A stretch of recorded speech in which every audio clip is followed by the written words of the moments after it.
ગુજરાતભરના તાજા અને સચોટ સમાચાર મેળવવા માટે અમારી રાષ્ટ્રીય સમાચાર ચેનલને સબસ્ક્રાઇબ કરો અને બેલ આઇકન પર ક્લિક કરો। જીવન જ્યોત એજ્યુકેશન એન્ડ વેલફેર ટ્રસ્ટ સંચાલિત મણિબા વિદ્યા સંકુલ, સ્વર્ગીય સુરેશ વિદ્યા મંદિર માધ્યમિક અને ઉચ્ચતર માધ્યમિક શાળા અને મણિબા ઇંગ્લિશ એકેડમી તારીખ 12/1/2024ની શુક્રવારના રોજ અક્ષર પાર્ટી પ્લોટમાં ભારત રાષ્ટ્રની તપોભૂમિ અયોધ્યા ખાતે શ્રી રામ મંદિર પ્રાણ પ્રતિષ્ઠા મહોત્સવ અંતર્ગત ચરિત્ર પુરુષ ભગવાન શ્રી રામની જીવનકથાની ઝાંખી રામોત્સવમાં શાળાના વિદ્યાર્થીઓ દ્વારા ભગવાન રામના જીવન ચરિત્ર સાથે જોડાયેલ વિવિધ કૃતિઓ રજૂ કરવામાં આવી હતી તેમજ રમતોત્સવ અને આનંદ મેળાની પણ ભવ્ય ઉજવણી કરવામાં આવી હતી, જેમાં વિદ્યાર્થીઓ અને વાલીઓએ આખો દિવસ ખૂબ જ આનંદ અને ઉત્સાહ સાથે કાર્યક્રમની ઉજવણી કરી હતી।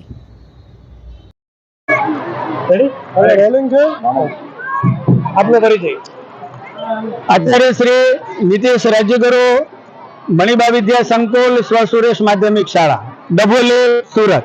आज शाळा द्वारा केवा प्रकारनो कार्यक्रम?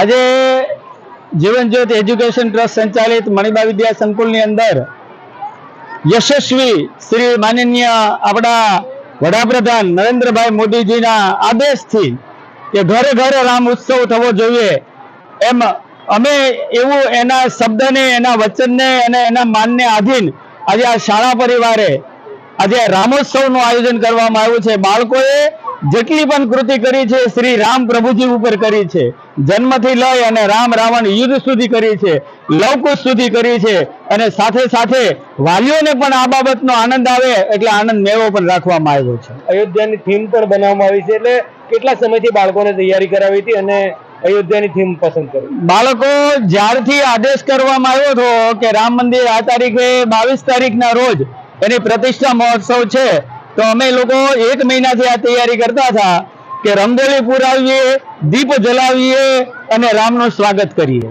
શાળા વતી લોકોને વાલીઓને શું મેસેજ આપો?